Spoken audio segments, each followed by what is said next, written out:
وبركاته. بسم الله الرحمن الرحيم. الحمد لله رب العالمين، والصلاة والسلام على أنبياء الله جميعا وعلى سيدهم وخاتمهم حبيب إله العالمين أبي القاسم المصطفى محمد. اللهم صل على محمد وعلى أهل بيته الطيبين الطاهرين المعصومين الذين أذهب الله عنهم الرجس وطهرهم تطهيرا.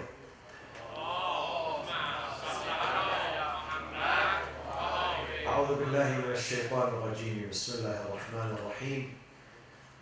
ومن الناس من يشري نفسه ابتغاء مرضات الله والله رؤوف بالعباد. صدق الله العلي العظيم. In these 3 nights, last night, tonight and tomorrow, we're going to discuss some aspects of the life of the commander of the faithfuls, our leader, our Imam, Al-Imam Amir al-Mu'mineen, Ali ibn Abi Talib alayhi salatu wassalam. And this title, Amir al-Mu'mineen, has been given by the Prophet only to Imam Ali. An exclusive title.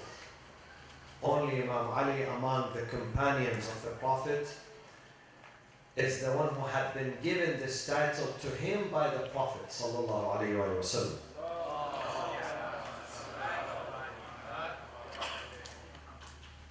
My friends, sacrifice has different steps and kinds and levels.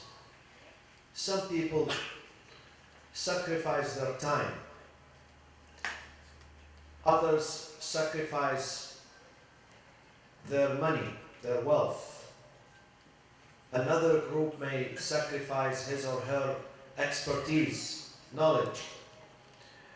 Sometimes someone sacrifices his or her comfort.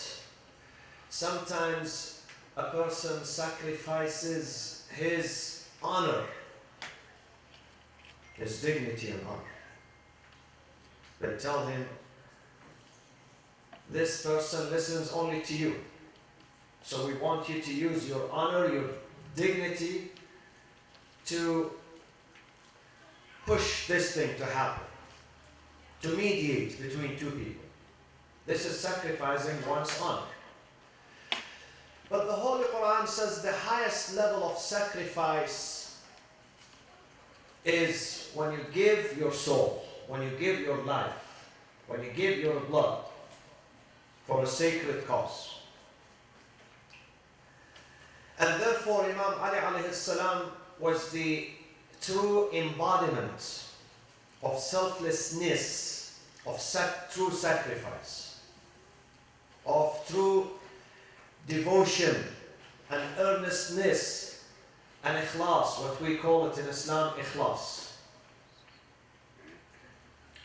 The Holy Quran in Surah Al-Baqarah verse 207, chapter 2, Allah records the highest act of sacrifice one can provide for others. And that is when Imam Ali alayhi salam decided voluntarily to stay, to sleep in the bed of the Prophet when the Prophet had to leave that night under very dangerous circumstances. Leaves the city of Mecca because enemies were surrounding his house.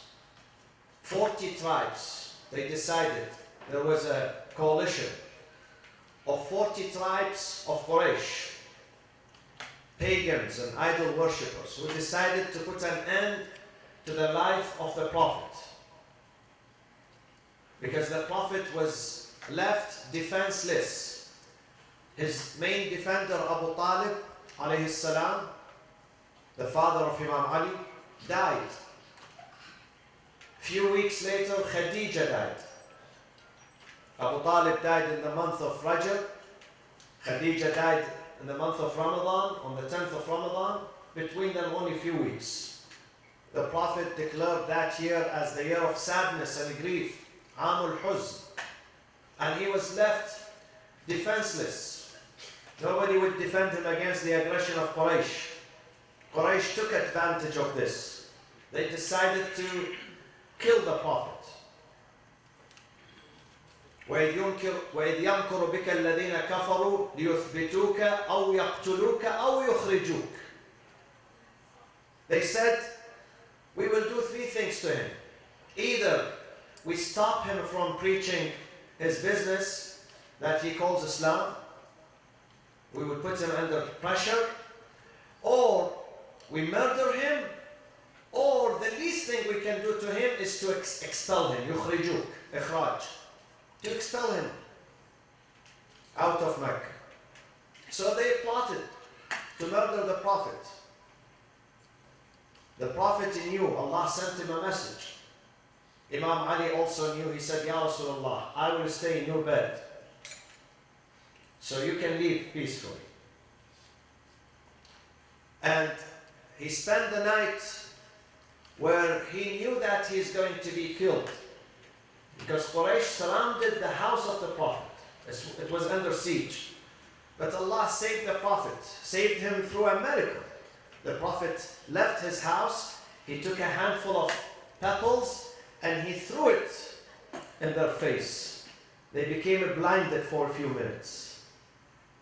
Quraysh became blinded, they could not see the Prophet leaving the house. Imam Ali was in his bed. Allah records this incident in the Holy Quran.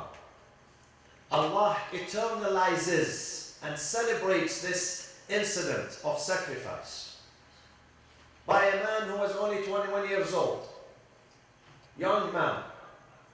But he said, I will give my life to protect Islam, not just to protect my cousin, Prophet Muhammad sallallahu alaihi wasallam,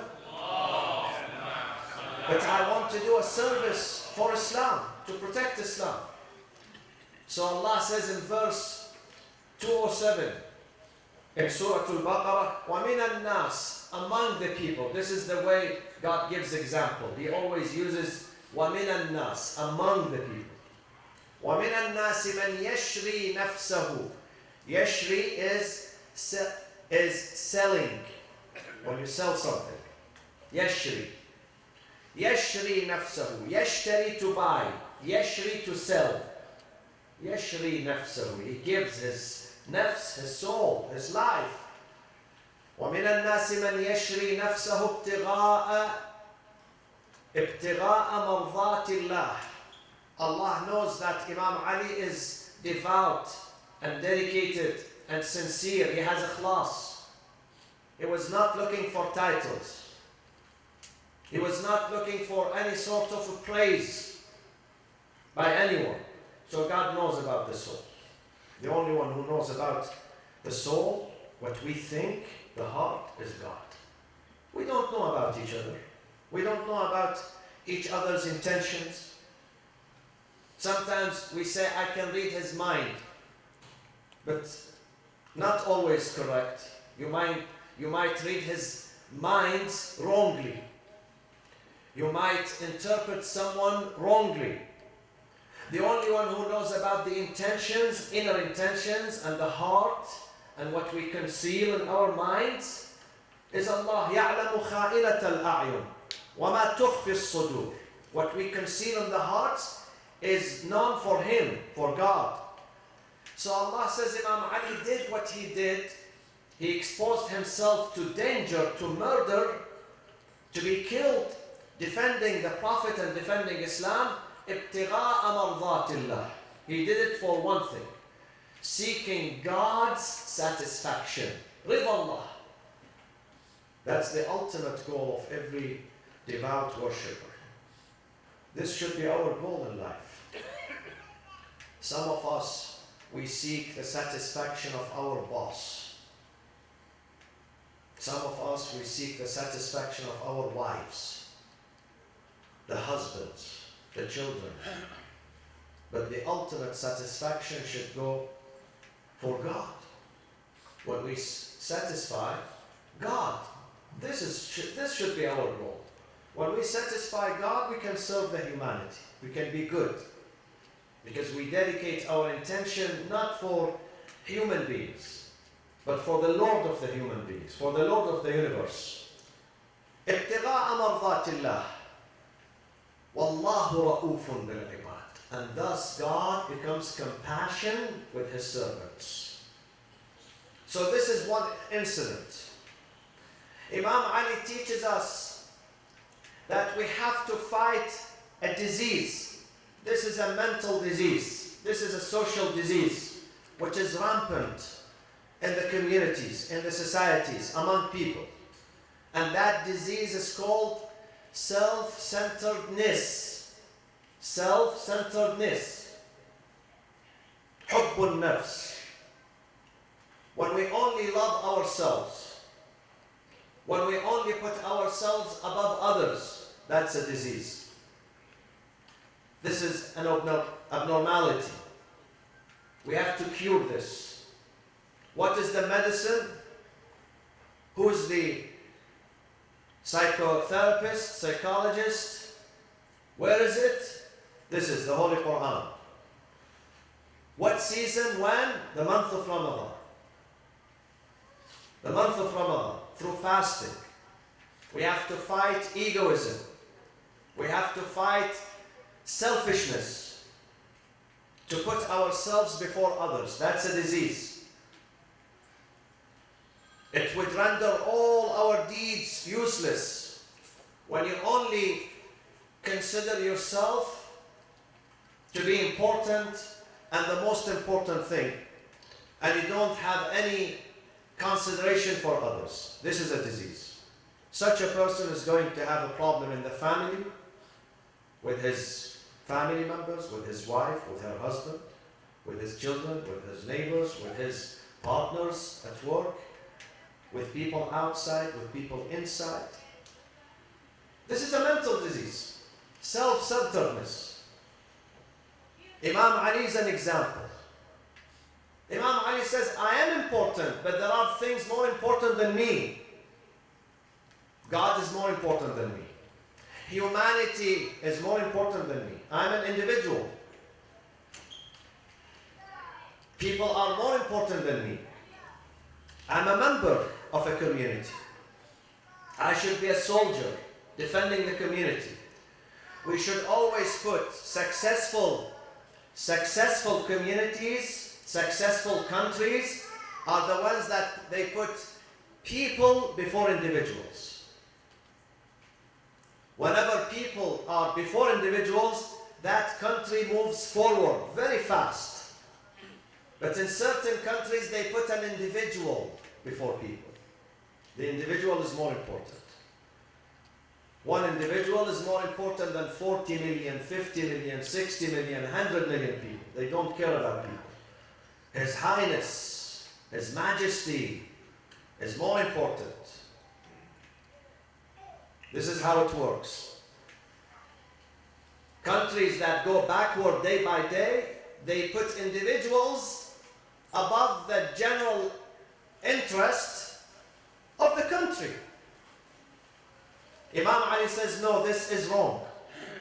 Imam Ali is, when I say Imam Ali, I mean the Prophet, because Imam Ali is the servant of the Prophet, the student of the Prophet. Everything Imam Ali learned, every single thing, comes from Prophet Muhammad sallallahu alaihi wasallam.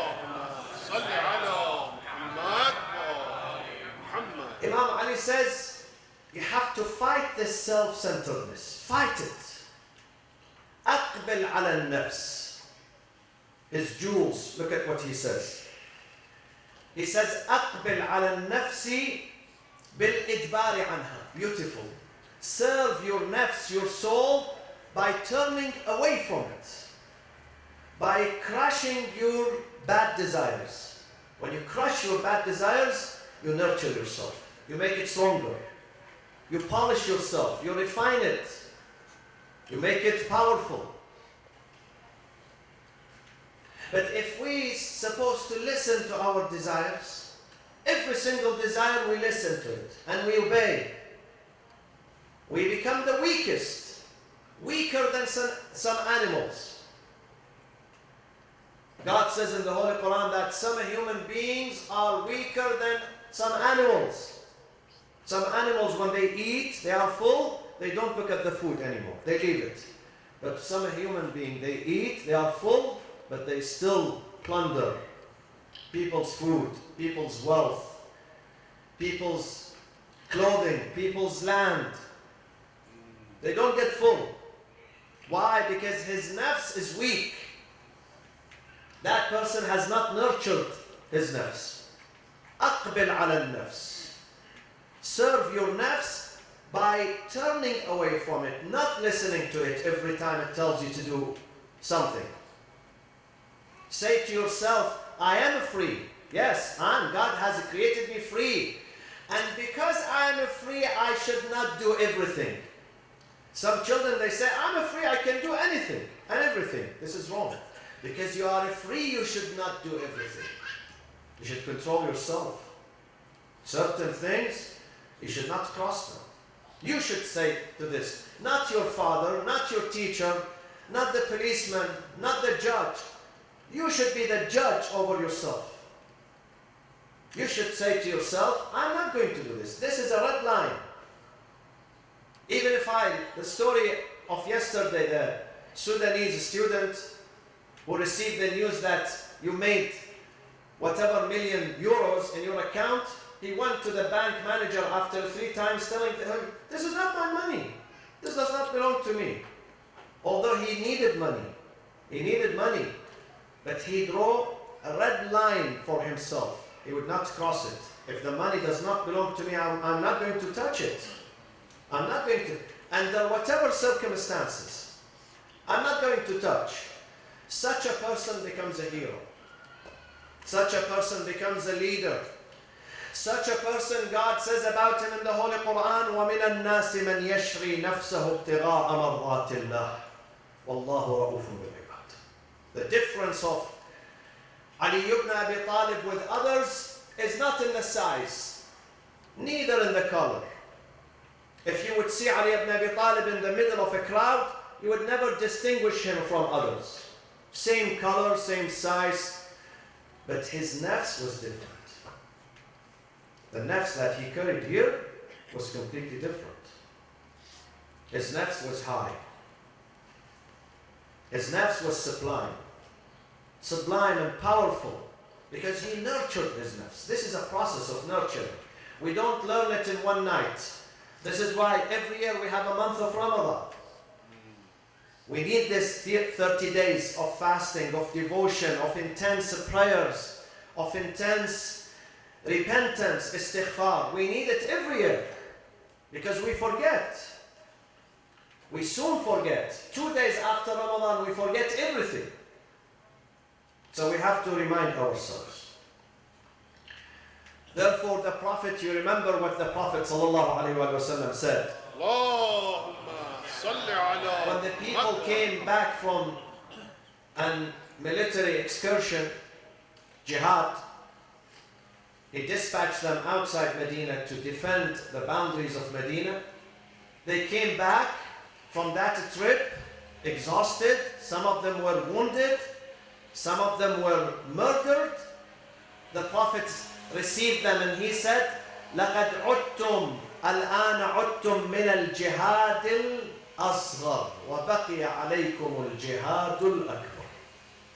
You just came back from the minor jihad. They said, Ya Rasulullah, minor jihad? We gave some casualties. Many members of us were murdered. We are wounded. And you call it small jihad, minor? He said, yes. They said, then what is the grand jihad, al-jihad al-akbar? He said, al-jihad al-akbar, jihad al-nafs. Self-control. This is real jihad. When you are able to make yourself a true human being. True human being. That's the message of Islam. To make us true human being. Jihad al-akbar. When we are able to reach that stage where we say to the sins, things that are sins and haram, we say no to them. No. No. I'm not going to do that. This is haram. This is illegal. I'm going to corrupt myself if I do this. This is al-jihad al-akbar. And that's the goal of the month of Ramadan. The du'as that we read during the nights of Qadr, the Quran that we read, the supplication, the tahajjud, all ends in one point. They trickle down to one point to make us able to resist. Power of resistance. To nurture the power of muqawamah, resistance. To resist sins. Imam Ali was hero. In this department, he was hero. In the department of earnestness. In the department of fighting his ego. Crushing his ego. Therefore, Imam Ali left nothing for himself. Everything he did was for the sake of God. Not for self-promotion. He did not work for himself. And Allah says, when you work for me, I work for you.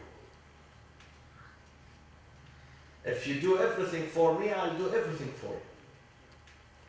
And look at Imam Ali. Where is Imam Ali today? Why people love Imam Ali? Why people are attached to him? I heard from many scholars who told me once, one of them told me that we are not attached to our leaders the way you guys are attached to Ahlul Bayt, to Imam Ali. It's amazing the way you are attached to them. You celebrate their martyrdom, you celebrate their births, you remember them, you praise them, you name your kids after them. I said, yes, of course. This is al-mawaddah. This is exactly what God says in the Holy Quran. قُلْ لَا أَسْأَلُكُمْ عَلَيْهِ أَجْرًا إِلَّا الْمَوَدَّةَ فِي الْقُرْبَى. We praise them. We are attached to them. Because we could not find a substitute. We could not find a substitute. Ali is unique. In the history of mankind, Ali is unique. I was reading the other day Jean-Jacques Rousseau, the French philosopher. This is what he says. I was reading a quotation. He says, I could not find in the history of mankind a man who deserves the title of being a mentor or a teacher other than Ali ibn Abi Talib.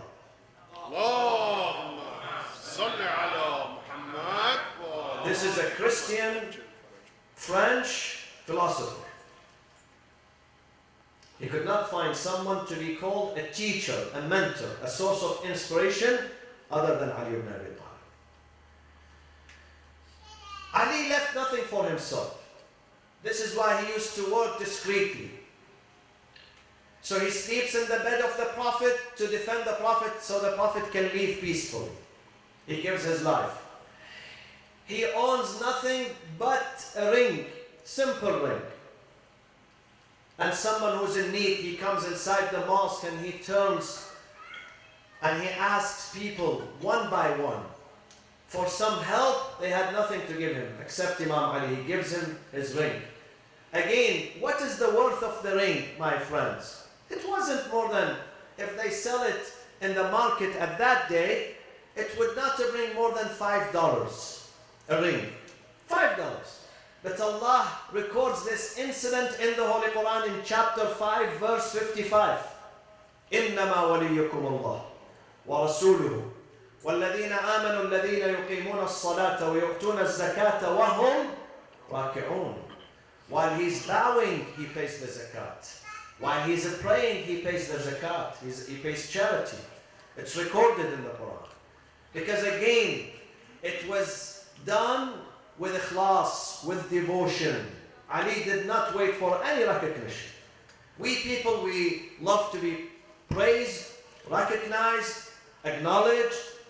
This is our nature. If we get upset. If people do not acknowledge us, we get upset. They ruin our day. Imam Ali was different. Imam Ali says, I seek God's acknowledgement, not people's acknowledgement. Yes, we have to seek acknowledgement, but from God, not from people. People's acknowledgement, people's praise, people's appreciation expires. But God, when God acknowledges someone, it does not expire. Another time, they gave food. 5 members in a family, they fast, and they are about to break their fast in the evening after sunset with only 5 loaves of bread. Each one has only 1 loaf of bread. Only. Nothing with it. And then someone knocks at the door. This is a test from God. Test. وَيُطْعِمُونَ الطَّعَامَ عَلَى حُبِّهِ مِسْكِينًا وَيَتِيمًا وَأَسِيرًا. And God records this again in the Quran. What is the price? What is the value of 5 loaves of bread on that day? Nothing. Everyone can afford that. But because they give it for 2 reasons. They give it without telling anyone. Even the Prophet, who was a next door neighbor, he did not know until God told him. God told him about this incident. Fatima did not run to her father to tell him, hey daddy, today I went hungry, I want to tell you. Nobody told him. Hassan and Hussein didn't tell their grandfather. God told him. So this is number 1. It was with devotion. It was in secrecy. Seeking إِنَّمَا نُطْعِمُكُمْ لِوَجْهِ اللَّهِ. Only for the sake of God, not for the sake of publicity.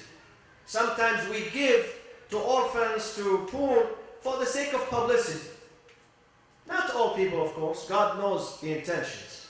But Ahlul Bayt, when they gave, there was no publicity. إِنَّمَا نُطْعِمُكُمْ لِوَجْهِ اللَّهِ لَا نُرِيدُ مِنْكُمْ جَزَاءً وَلَا شُكُورًا. We wait for no reward, no appreciation, nor an appreciation. And they gave it when they were really hungry. Very hungry for 3 days, my friends. You can go with no food for 1 day. But you can't go with no food for 3 days. This is starvation. They were at the brink of starvation. They put their life in danger to give their food. يَتِيمًا مِسْكِينًا وَيَتِيمًا وَأَسِيرًا. Miskeen is destitute, yatim is an orphan, asir is a prisoner of war who has no accommodation, no shelter, no food in the city of Medina. This is another example that sometimes we suffer for the sake of others. It is worth it. It is worth it to cut back on your food to give it to others. It is worth it to cut back on your clothing, on your money, on your gas, on your shelter, on your accommodation, to give it to others. Give to others. You have received these from God. Give it to the creatures of God. You will receive manifold. So Imam Ali is the embodiment, the example of selflessness, tadhiyah, and sacrifice. And without sacrifice, my friends, without sacrifice, we cannot excel, we cannot move forward. If a person decides, I'm not for sacrifice, don't talk to me, don't waste your time, that person is going to remain where he is, where she is. No forward moving. That person is going to be like animals. You know, in animals there is no development. They grow physically, but mentally they don't grow. Spiritually they don't grow. Same. While Allah says the humans, they grow. How do we grow? Through acts of kindness, through acts of wholesomeness, through acts of sacrifice we grow. You listen, kids? When you give to others, when you share with others, you grow. You grow. Sometimes your mothers tell you, eat this food, eat that food. You have to grow. You have to build yourself. Good. But at the same time, the mother has to say to her kids, share this, give this, sympathize with that. Donate. I love those kids when sometimes I see them when there's fundraiser or something like, they bring their savings. He's growing. Don't tell him no. One day the mother said, no, don't give your money. Why?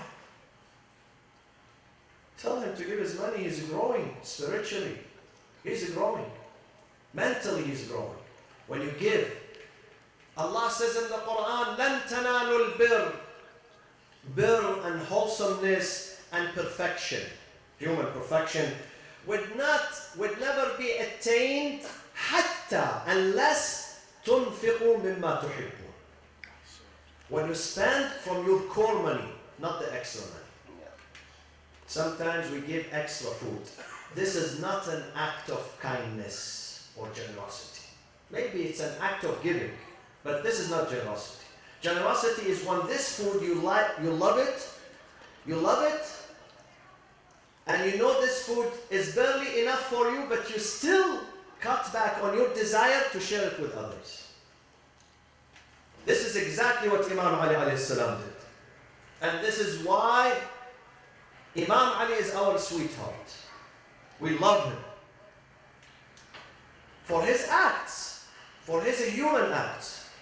Imam Ali was a leader, and the leader is very busy, my friends. When someone becomes a leader in the community, in the country, in the society, political leader, religious leader, he becomes very busy. But he would never forget even the smallest member in his community. Imam Ali during the day, busy with people. During the night, busy with his Lord. After midnight, he has something special to do. Every single night, he has something special. He will carry the food on his shoulder, the bag, on his own shoulder. He had servants, he had aides to help him, but he said, I enjoy this, I want to do it myself. He carries the food on his shoulder and he searches in the city.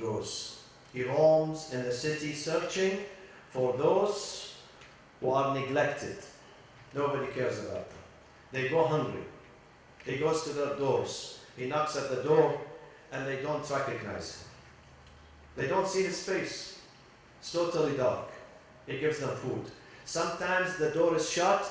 He would push the food from underneath the door, put it in the house. They know nothing.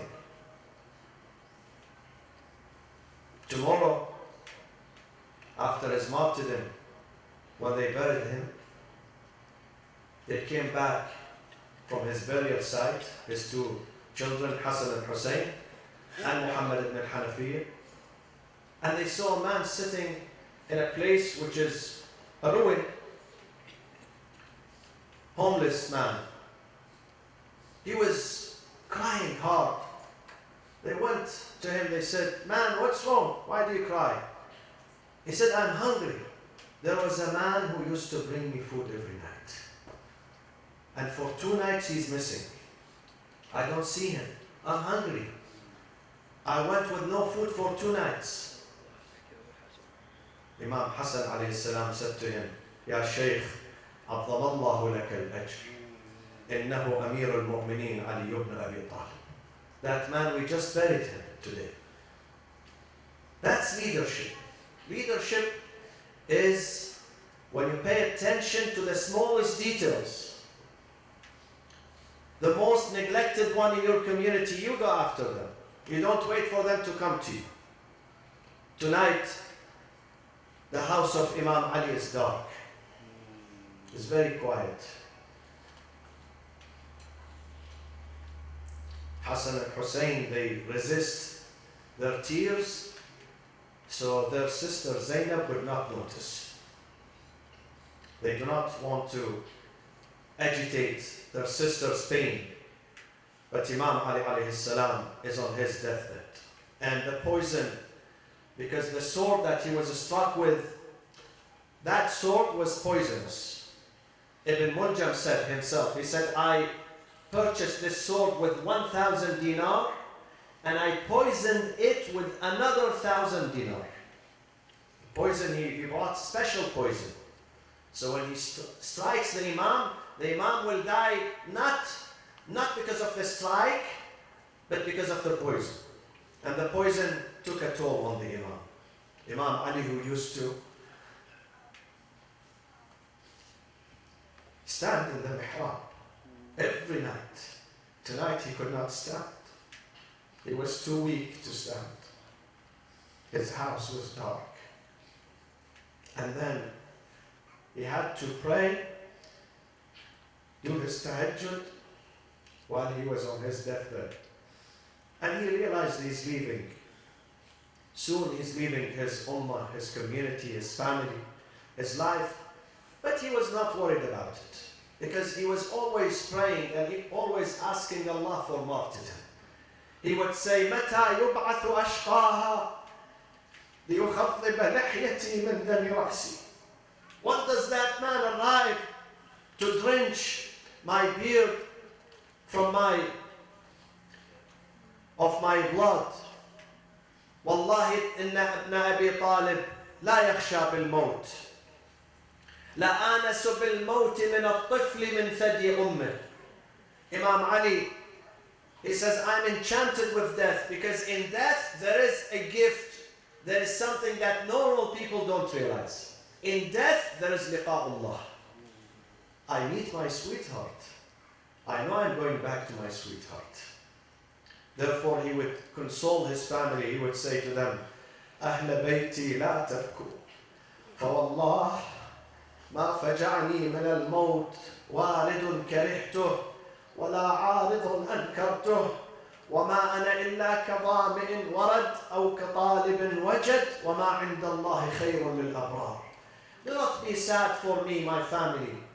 Believe me, by God, I'm like someone who's thirsty in the desert. All of a sudden he arrives into a watering station, water place. He finds water in the desert. Death for me is like finding water. أو كطالب وجد, seeker who's seeking something for so many years, all of a sudden he finds it. I find peace in death because I go back to my Lord. I go back to my sweetheart. I stand before my Lord and I have reunion with my sweetheart Prophet Muhammad, with my sweetheart Fatima Zahra. So he was giving his wasiyah to his children. He started with Imam Hassan, Bunayya Hassan, Anta masmuu hadhihi al-ummah. Again, they're going to poison you. You will die with poison. Bunayya Hussein, Anta shaheed hadhihi al-ummah.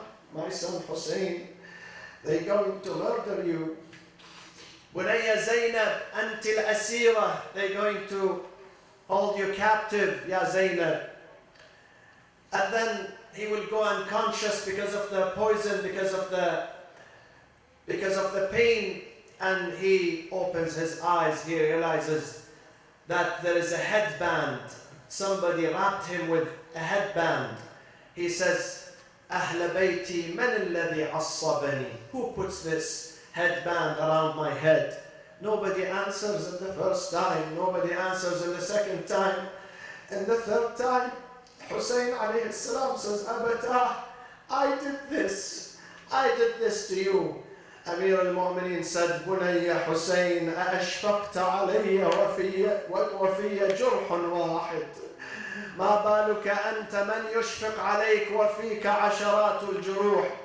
You felt sorry for me while I have only one wound in my body. Who is going to feel sorry for you?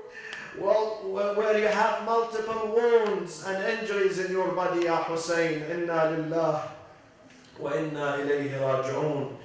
وسيعلم الذين ظلموا أي منقلب ينقلبون والعاقبة للمتقين. نسألك اللهم وندعوك باسمك العظيم الأعظم الأعز الأجل الأكرم يا الله. Tomorrow, inshallah, the second night of Qadr, and also the night of the martyrdom of Sayyiduna wa Mawlana al-Imam Amir al-Mu'mineen alayhi salatu wassalam. And we're going to do the a'mal of Laylatul Qadr. So if you are able to bring your personal Quran with you, because we're going to do Dua al-Quran, and inshallah Thursday is going to be the final night and the grand night of Al-Qadr, where we stay here until morning, inshallah, until Fajr, Salatul Fajr. And we have remind you about the youth camp. We have two camps, one for the juniors and one for the youth, which is also coming at the end of July. So we ask you, inshallah, to encourage your youth, 17 and up, to register for that camp. Some people ask me about Zakatul Fitra. Zakatul Fitr is due on the day of Eid. On the day of Eid, you pay it for yourself and every member of your family, $15 per person. اللهم اغفر للمؤمنين والمؤمنات والمسلمين والمسلمات الأحياء منهم والأموات. تابع اللهم بيننا وبينهم بالخيرات إنك مجيب الدعوات. من على مرضانا بالشفاء والعافية داوي جرحانا، فك أسرانا، أصلح بين المسلمين يا أرحم الراحمين. تقبل صيامنا وصلاتنا ودعاءنا. اللهم كن لوليك الحجة ابن الحسن صلواتك عليه وعلى آبائه في هذه الساعة وفي كل ساعة وليا وحافظا وقائدا وناصرا ودليلا وعينا حتى تسكنه أرضك طوعا وتمتعه فيها طويلا. واجعلنا اللهم من أنصاره وأعوانه. وإلى أرواح المؤمنين والمؤمنات والشهداء ثواب الفاتحة مع الصلاة على محمد وآل محمد.